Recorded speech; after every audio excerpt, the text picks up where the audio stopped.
Before we start, quick Patreon shout out to Brittany Stone. We loved your work in Hairspray. We even liked your work in X. It was top tier. Did she do another horror film? She did. Prom Night. There we go. Yes, she did Prom Night. I think she did another one as well. But no, thank you, Brittany Stone, for being a Patreon. We very much appreciate all of the support that our Patreons provide, and you are one of them. So thank you. Thanks, hon. Welcome to the Horror Hour. We all go a little mad sometimes. Get you.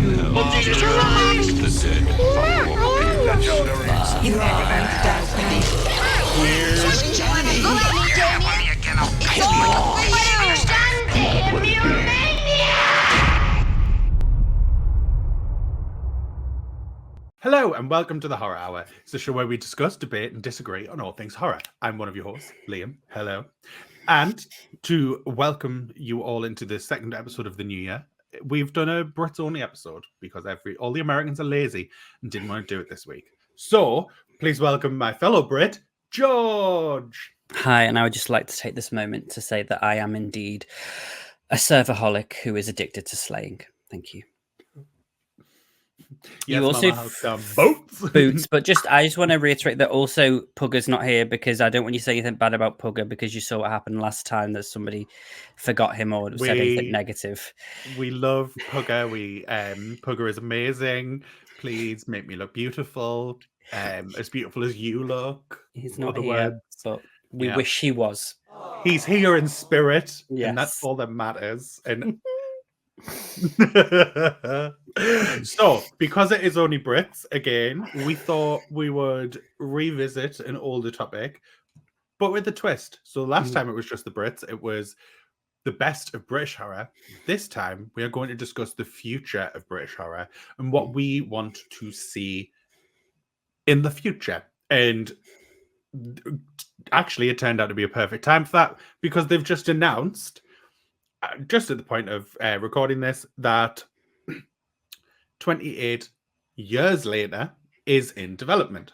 So, since this is one of George's favorites, we thought we would start off by discussing 28 years later and what we want to see from it. So, George, as a super fan of that franchise, what is it that you're wanting from it? So, I know they're going with the working title 28 years later at the moment. Whether that will be the final title, I don't know, because I know there was the rumor, the very early rumor, obviously, because they just announced it, that they were trying to edge for a new trilogy, which I don't. Again, we've said this in the past. Great, but don't tell people you're going to do that because a lot of times trilogies rely on a middle film that's boring. So you don't want to get yourself ahead of that and say, we're looking at you. Yes.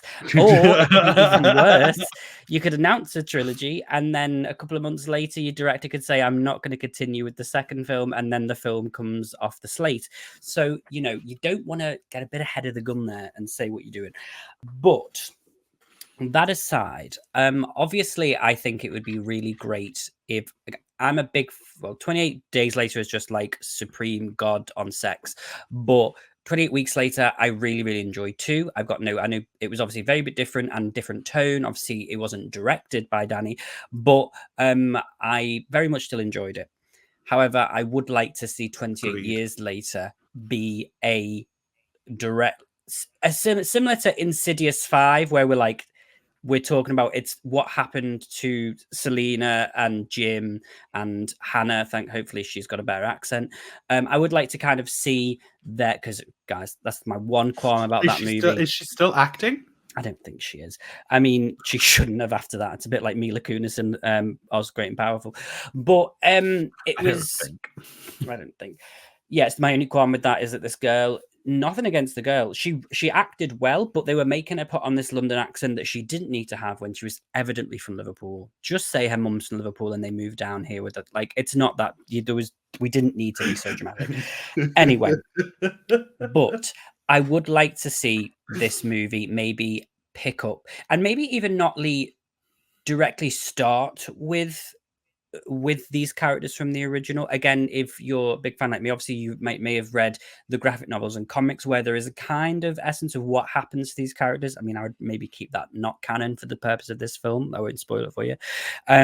But maybe that we start with a group of characters or something that is going on, and then we bump into, it could be similar to, I would like him to play a similar role to how he did in A Quiet Place 2. I like think that. I think that might be a good way to do it. So we are introducing new characters who can kind of, have a 3-quadrant story, if that makes sense, a trilogy, but you still get to bring in the characters from the original. Yeah. Again, I think it would have to still it would have to obviously lean into 28 Weeks Later and what happened, and will it necessarily be in the UK is a question, with obviously how 28 months later ended in Paris. 28 weeks later, and then the whole thing was 28 months later was going to be in Europe, but that just never came into fruition.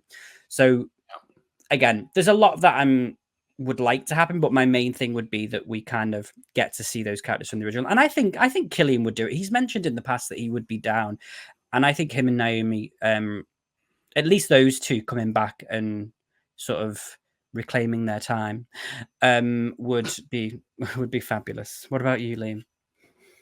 I am of a similar vein to you. Mhm. I would like them to be in it. I wouldn't like them to be the focus. I would like them to be supporting side cameo characters. I just don't see Cillian Murphy sticking around for 3. So I think if we go in with the hope that they are going to be here for 3, I don't think we're going to get that. I think Cillian is far too busy. So I would like him to be a cameo / like an extended cameo, not just like, oh look, Yeah. like you said, like a 28, like he's 28, not 28, like he's Quiet Place type role. That would be, Yeah. I think that would be perfect. I want it to go back to the grittier tone of 28 weeks, Days. 28 days, weeks. Jesus. Yeah. I feel like even though I enjoy both, 28 Weeks Later has like a more glossy, Hollywoody type Yes. sheen to it. Mhm. Where 28 Days Later is very gritty. It's very, I don't know, like it's like the difference is like it's got like that grain to it, which is Yes. really good. And I would like that. I like that. So I would like that back. I would like it to be very violent. I think that is something that is missing from the zombie movies of recent. Mhm. I think the violence has been taken away, and it's been more about like just disgusting rather than violent. Yeah. I would like actual, like, I want violence. Like I want the disgustingness of the humans that are surviving, like we had in 28 days. I want it to feel more like 28 days rather than weeks. Yeah, I think again it's about trying to find both of the films, like Liam has done, the 28 The days balance. late. Yeah, 28 days later definitely did it better, but both films have definitely been, and I suppose you can say that for most zombie films, but I think Well, yeah. in more recent, a lot of the films haven't, where it basically is an in-depth look at the human psyche in one respect. Yes. So the first one is really about, you know, the relation, like how humans devolve in situations, I would say, yes, is the main is the main takeaway one of from that that. one. And then the second one is more about like About how loss and coping loss and and grief. selfishness, like how, the kids were kind of the kids were kind of being selfish, the husband was selfish, everyone was just a little bit selfish in that film. And so I think that was kind of like, it was a be careful what you wish for kind of movie. Yeah. Oh, definitely. So this one, I think, again, it would be nice to, we've done a lot of films, not zombie, that have kind of been herd mentality movies. Again, Halloween Kills, very similar esque type of that. So maybe that's something that could be kind of done similar to like The Mist, when you kind of getting that, you know, the groups of people together. But I think in order to make it a good film, it has to have, that story has to be grounded within something to do with humanity, and not just making a zombie film to be scary or like bloody. And I think as well, it needs to go back to, in my eyes anyway, I don't need, and something I particularly as a zombie film haven't liked in certain movies. Well, certain, we'll just say World War Z. I don't want CGI zombies. I don't want CGI zombies. I I want personally, practical. I want yeah, practical. yeah, and I don't need hordes and Everything. hordes. I don't need hordes. I don't need hundreds of zombies running at me, because then I'm like, well, what's the point? All I need is, you say, maximum 20 in one scene, 20 infected as a thing. There doesn't need to be overpowerness, because the whole point of this is that they are a lot more. Well, they're not dead, are they? They're infected. So Yeah. it what it needs to be. And again, I think, to be honest, talk about World War Z, the part of that movie I enjoyed the most was actually the end, when they were in the I don't remember, they were in the lab with Peter Capaldi. The lab, yeah, and Yeah, it was and there was quite only a few of them, yeah, and it was contained, and it was like, oh confined. my god. So I think that would be the best way to do this. I don't think, you know, we've gone with like The Walking Dead, where it's all about, again, the hordes, and hordes are terrifying, of course. But there's something I think even more terrifying about the idea that you might be able to escape with there just being a few, and kind of, Simplicity. which is Simplicity something you can be wanted in horror. overlooked at times. Yeah, Yeah. But I think going back to having things in a simple way, where it's not this huge like horde running at you, which, let's be honest, you would never escape. If a horde of thousands of zombies was running after you, you would not escape. no, But you would have a possibility of escaping. 10 or 20. yeah, It makes it more believable, yeah. if that makes sense.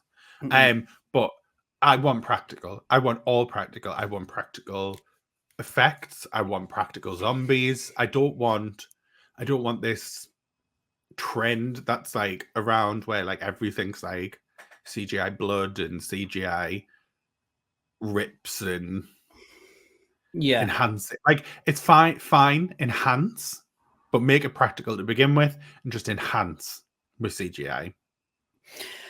I would call the first film 28 hours later, and I would do the first 24 hours of the infection spreading, because I think we never get to see that. I think something that The Last of Us did at the beginning of the game, obviously the beginning of the series, is just seeing the pure like carnage of it, like taking place. Because it was All great. it was Yeah. it's, oh my, it's so hot. Like but like we always tend to, with a lot of zombie films, zombie shows, it's like similar to what 28, and I've never complained about 28 Days did, and The Walking Dead.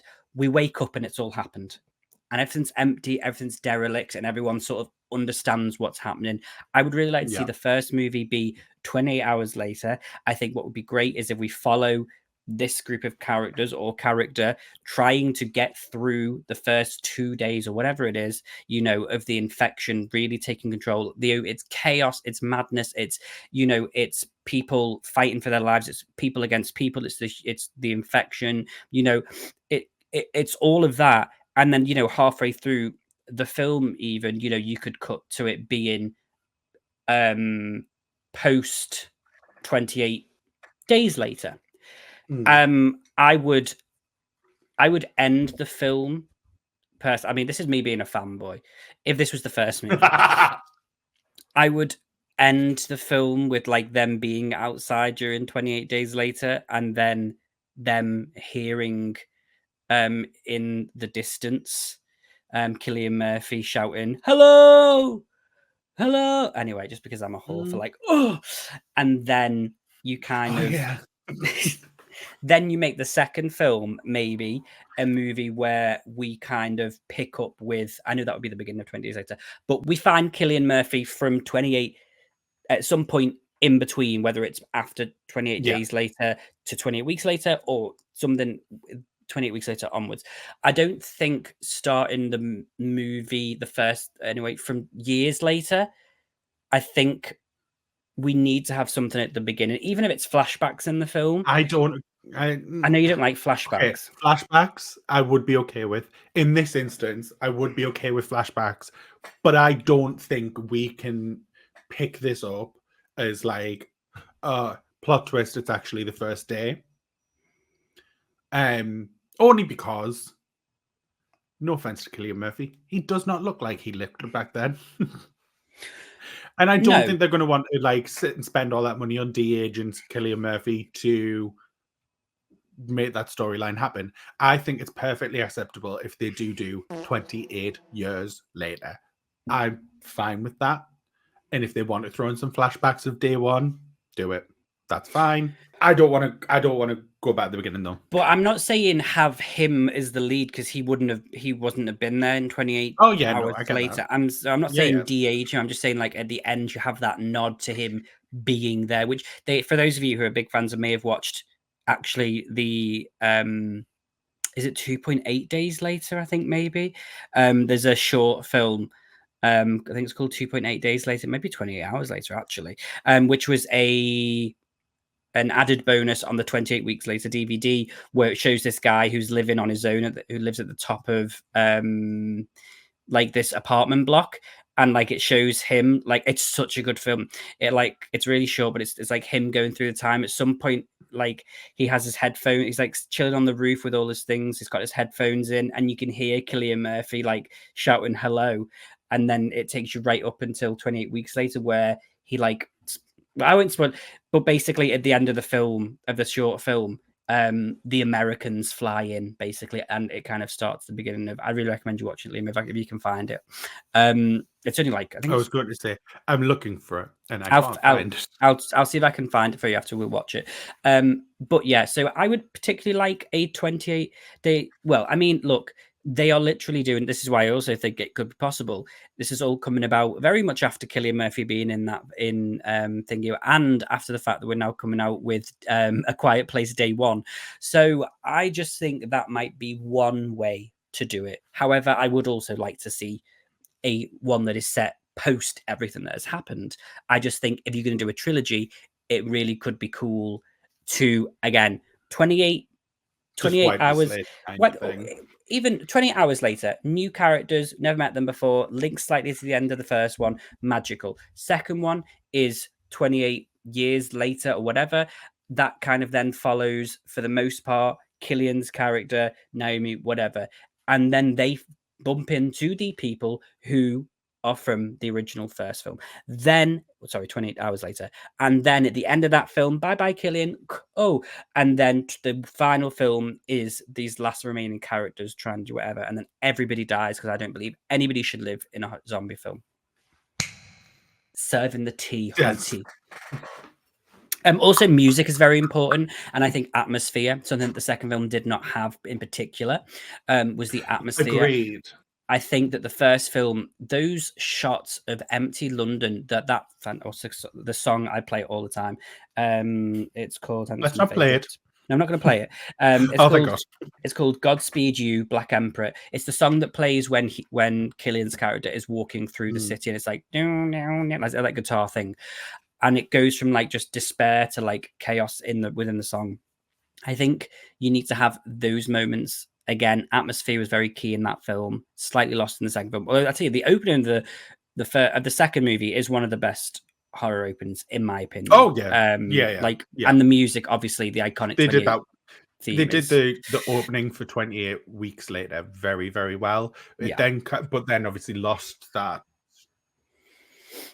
I think because it was very much in the vein of the first one, and then obviously it went to the glossiness, if that makes sense. It did. And I think you get taken, and especially again with the first film, is you really didn't, the Cillian and that, they weren't that well known, especially globally anyway at that point.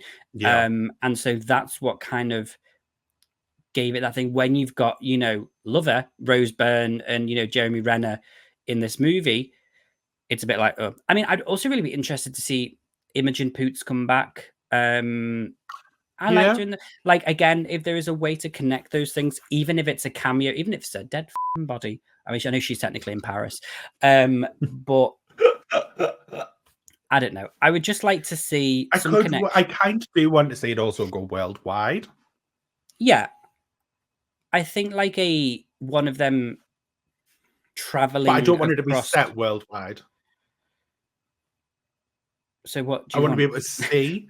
I want it to be like set in the UK still. Mm-hmm. Possibly into Europe a little bit, but I don't want to go outside of the UK and Europe. I want to be told what's happening and have like news reels and things like that of like outside of the UK and Europe. Mm-hmm. But I would still like the main story to be set within the UK and Europe. I also don't want a Cure storyline. You don't know what? A Cure storyline. What's that? Like a storyline where they're like, oh, well, we're looking for a Cure. Oh, Cure. Sorry. No. Yeah. Yeah, like a Cure. Sorry. I thought you were saying like queer, but in a weird thing. And I was like, okay. No, a Cure. Yeah, like the second film, similar. The second film had that element of... Yeah, like I don't want that. No, I don't want a Cure. No. Just bloody everyone's gone to shit. And that's how they're staying. Yeah, it could That's be. what I want. I think they've drawn out this like, oh, we're looking for a cure. Like they never find one, and it never works. So why are we looking? Just everyone's gone to shit.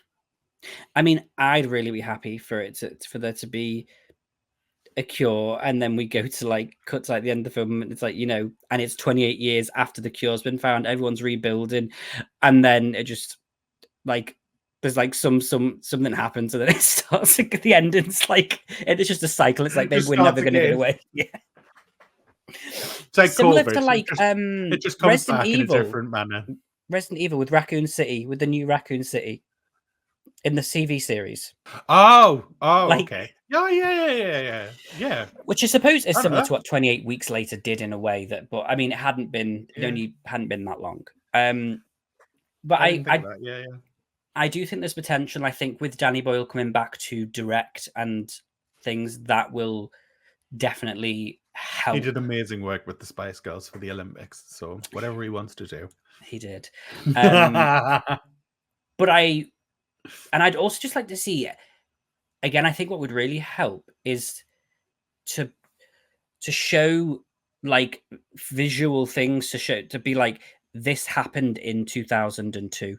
Like, I want to see stuff that was out in 2002, like being around, like obviously, like I want to, I want to see, I don't know what was out in 2002. I want to see a PlayStation 1, like, in somebody's house. No, I think we had a PlayStation 2 by that point. In 2002? Oh, we probably did, yeah, actually. I want to see books about the War on Terror in the library. Yeah. I want to see, I want to see stuff that drags you back to that original film and all the time that film was out. Well, we would call cricket phones. Yeah. I want to see a Nokia 910. I do. And or 920 or whatever it was by that point. Yeah. And I just want it to be good. And I want it to be worth the wait, because I've been waiting for this film since 28 Weeks Later came out. And it's like, I never thought would happen. I do believe we are due, personally, a resurgence of good zombie content. We've gone through a bit of a lull. Yes. Listen, I didn't mind the first series of Black Summer on Netflix, but then it went a bit stupid. And there's never been really any good major zombie horror movies since World War Z. Again, World War Z wasn't my major cup of tea, but I did enjoy the film for the most part. I enjoyed it. Yeah. But even that didn't get its sequel. So yeah. No. And so yeah, I think we're due. And now the pandemic's kind of, it's over.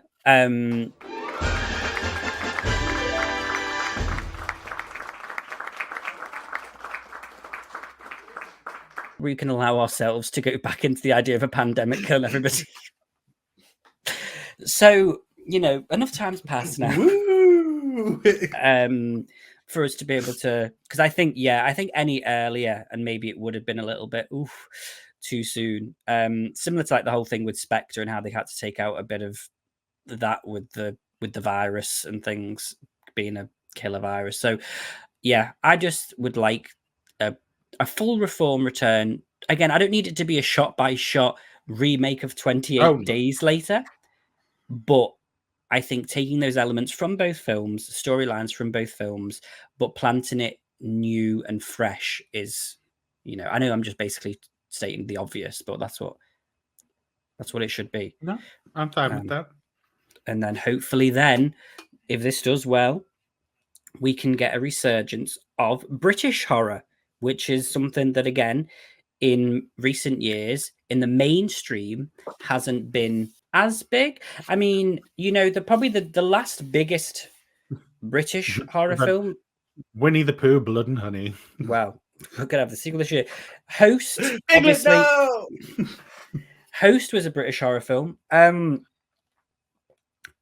that was probably the last moment of like, oh, and it was fan footage show. I was like that. I don't want to sound stupid, but I'm sorry to this mate. I don't know this mate. Yeah, but you knew of Host. Host was something that people were talking about, is what I'm saying. Yeah.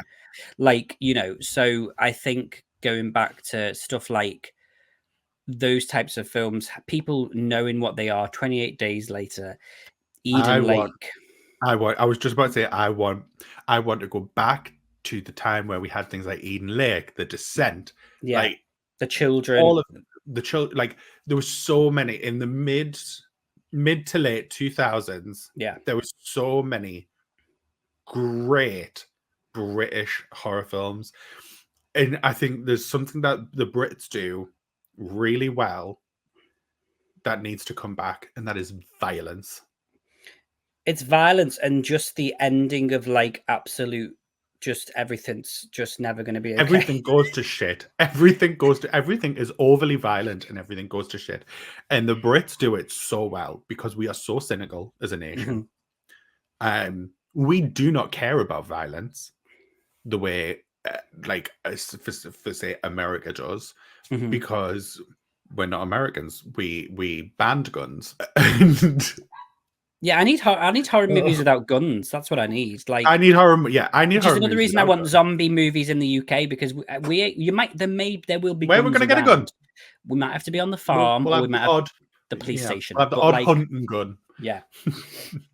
I want proper violence back, where it's like fights. Eden Lake is the perfect example of the type of movie that I want the Brits to go back to. It's very real, it's very violent, and it's very depressing. Yeah, I think just having making you leave the cinema just being like, no. Well, do you want a drink? Because like, I don't need get me a wine. To be fair, we're not always like that. And again, just harking back, just to 28 Days Later, that ended on a hopeful note. Like, and I did really like that. But I do think that we need to get a resurgence of horror movies in general where it doesn't end well. And there have been, not to say that every horror film now everyone's like happy and laughing, because they're not. But there's just something about the way that we've done it in the past, like that's just kind of been. We also do camp very well, so I would also like us to go back to camp. Yeah, I think, for example, and I don't mean, I don't know about you, but I don't mean camp as in like, oh, daddy slay me. But what I mean is like, I'm talking about The Descent. That is a camp horror movie. When she's like, the way that like Juno is landing and stuff, when she's all like, it's gay. And the same with The Children. The way that The Children is a horrific horror movie where people are getting stabbed, children are getting slit through the face, but there is just like a campness to the fact there's this little girl in a bobble hat, like going around with like a piece of glass. Like, do you know what I mean? Like, it's like, it's insane. So I think, it's about. There's a difference between camp and gay. Yeah. Camp is a style, gay is a language kind of thing. It's a if that makes sense. lifestyle, is what it is. A lifestyle, yeah. It's not a choice. It is a choice, sorry. And I think we need to get back to the camp British roots. I want women with big hair. I want overacting. Women with big hair. What horror movies in the UK have got Women with big hair. Big hair. All right, it was Hairspray, the horror like- film. Aye. No, like perms and shit. Okay. Where I- the bouffants. Do you know what I I want would the 80s love? back. No, Yeah, I'm not your I type. would love Um, genuinely a horror movie like set in like 1970, 1980, like the north of England. Oh like- my god, that would be so good. Like lawn, like the lawn that she works in. Similar to, again, it was I want good, but Doc it Cotton was in a horror film. That's what I want. The Conjuring 2, but with actual British people and filmed in Britain. Because The Conjuring 2, I definitely enjoyed it more than The Conjuring. But they were all Canadian, and it was obviously like just. I mean, I think some of it was filmed in the UK, to be fair, but it didn't feel. It felt like people pretending to be British, and Yeah. so I would really like a dark horror movie, like kind of set in those times. Make like a slasher or something, like a British slasher. I think is something that lacks because we think so much about American slashers, which are obviously iconic. But maybe is there a way to create this new genre of British where British like slashers. you literally have somebody killing someone and like a woman with a cigarette's like, yeah, right down there, love. Do you know what I mean? Like stuff that's just like would just be and obviously she gets killed, but like just a stupid moment like that where this woman's head, similar again, maybe slightly terrifying. They're in a laundrette and there's just this woman's head going round and round and like and it's like in the set, something like that. Or again, something I would really like because I'm a big fan of. I love Victorian horror, and I think good Victorian horror, hell. like I this. mean, it's not that good, but this hell, like, it's a bit bad, but I still love it. Yeah, It's just so sumptuous and Victorian and slutty. Ah, I think something like that. I know you don't like them, but stuff like the others, like an old Victorian ghost story, just something like where it's all dark. What are you on about? You don't like ghosts? The others gave us some of the greatest line readings of all time. Like Nicole Kidman and her whisper acting. Do you seriously think I would endanger the life of my own children? And then, of course, my favorite that I say all the time on the podcast. They're everywhere. They say this house is theirs. So, like, I think we need to get back to that as well. I think, do you know, take a film I love it. I don't know if you ever watched it. I think it is a short film because it's based on a Charles Dickens short novel, The Signal Man.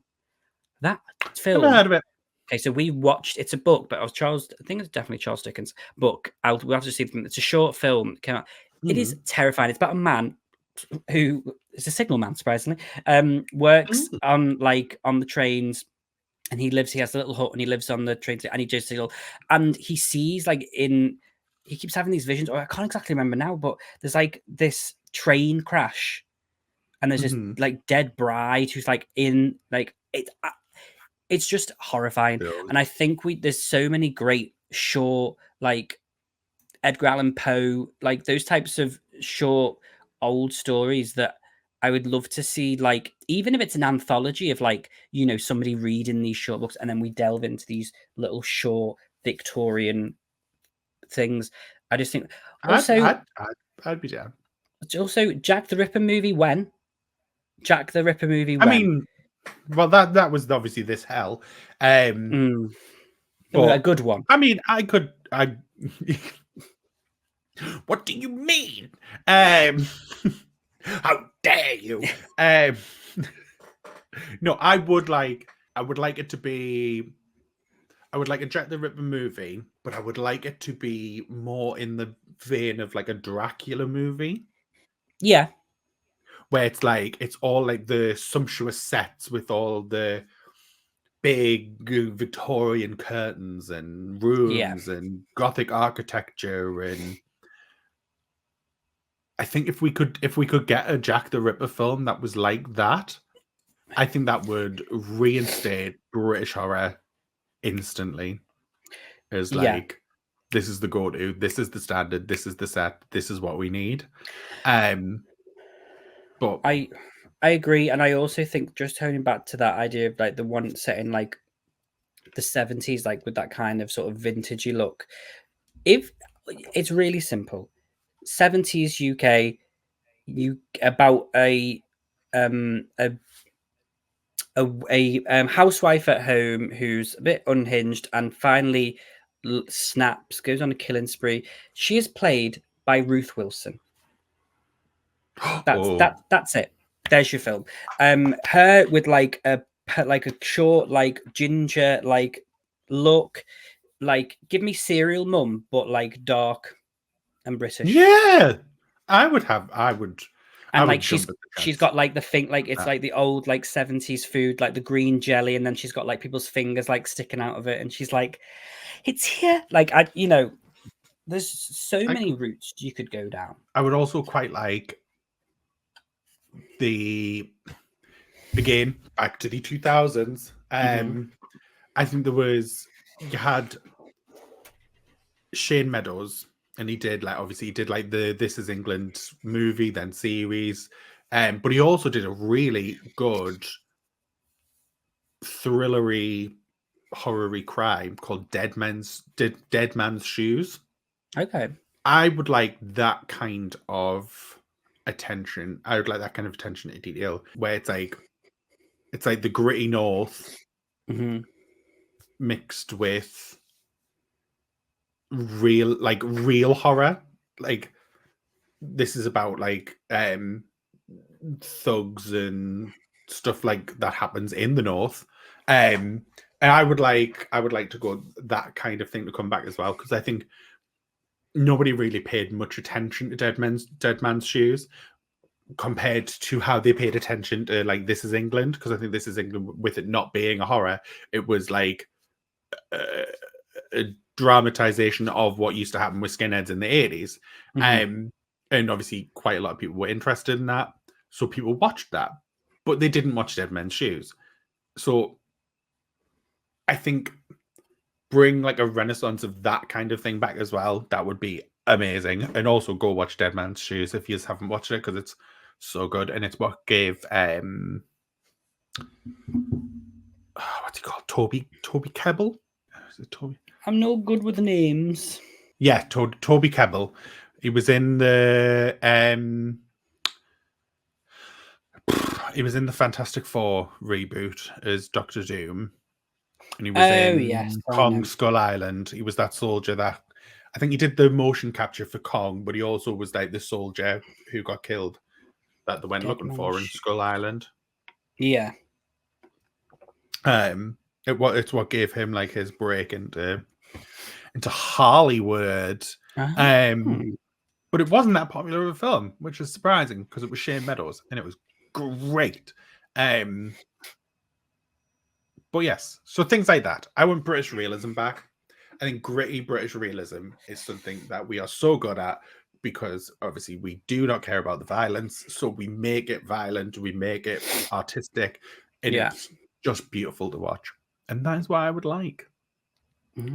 That's a lot, but I agree. No, I do. And I think also what is important to note as well in this is that also what is needed is also to do all of this, FYI, is something. Oh, it also had Paddy Constantine in it.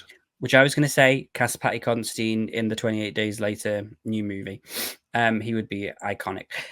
But funding in the UK for stuff like film and stuff like that, and especially for, young and up-and-coming directors, is not like as readily available as it always has been. Yeah. And so Film 4, what are Film 4 doing? A lot of stuff that Film 4 are coming out with at the minute is just Hollywood shite, and they're just paying for it to be released over here. Yeah. So I think like Film 4 changed. No, but the British Arts Foundation and whatever they're called, the BFA, they need to British Film Institute, whatever, BFI, whatever. They all need to just come. They need to sort themselves out, and we need to be able to give more funding to, British films in general, but the British horror films, because like we've seen in any horror films are so cheap to make on the most part. and they can make a lot of money back. Yes. Like, yes. if you gave a director 25,000 like you did with Paranormal Activity, and then he made that amount of money, then you'd be well happy to. Which is why American horror is so much more out there, is because they've got more money, but like you can throw little money at it and you can get big results. And so I think there's that needs to be addressed as well. Not that anybody from BFI or the arts funding is watching this episode, but if you are, I'm going to write a letter. I'm going to write what's that? Oh yeah, I was thinking of Right Chicks. Dear Mr. Royal Hampton. Royal Hampton. So yeah, I just think there is definitely a space right now for British. I think horror, there's definitely been some amazing stuff that's come out over the last few years in the horror world. Yeah. But I don't feel I feel like we're still not at the place we were in the mid noughties, where it was just like, here's horror. And they did well. Not all of them, obviously, but you know, everyone was basically doing quite well. And I think there is definitely a space right now for British horror within the Mia Goth, cast Mia Goth in everything in a British horror film. Sorry, you know you don't like her, and I don't care about that thing that came out. I'm glad that she kicked somebody in the head. So you can't say that. Well, he was obviously in her way. Oh my god, she was married to Shia LaBeouf. What do we expect? I went to go and see him when he did that thing. No, I haven't. But I remember years ago, sorry, just off the top real quick, he did like some weird thing called Can You Touch My Heart or something. And he did it in Liverpool. You went and he sat and people called him on the phone and he asked if they could touch his heart. And you just stood around the room and watched him on the phone while people told him about his lives. Anyway, sorry. But yeah, so look, the end of the day, just make British horror. Do it now. Do it! Just do it! To be fair, I didn't think we managed to get through 45 minutes or matter, but we did. We may have. We did. There might not be much for public to edit, to be honest. 45 minutes. Yeah. So if you've stuck around till the end, thank you for sticking around till the end. You can watch more of our content. It is linked below. Please do subscribe, because that does help. Also, like the video, because that also helps. If you would like more content from us, we do have after hours, early access, that kind of jazz, all available on our Patreon, which is again down below. Thank you for joining us today, and we'll see you next time. Goodbye. Bye-bye. You have been listening to the Horror Hour. See you next time.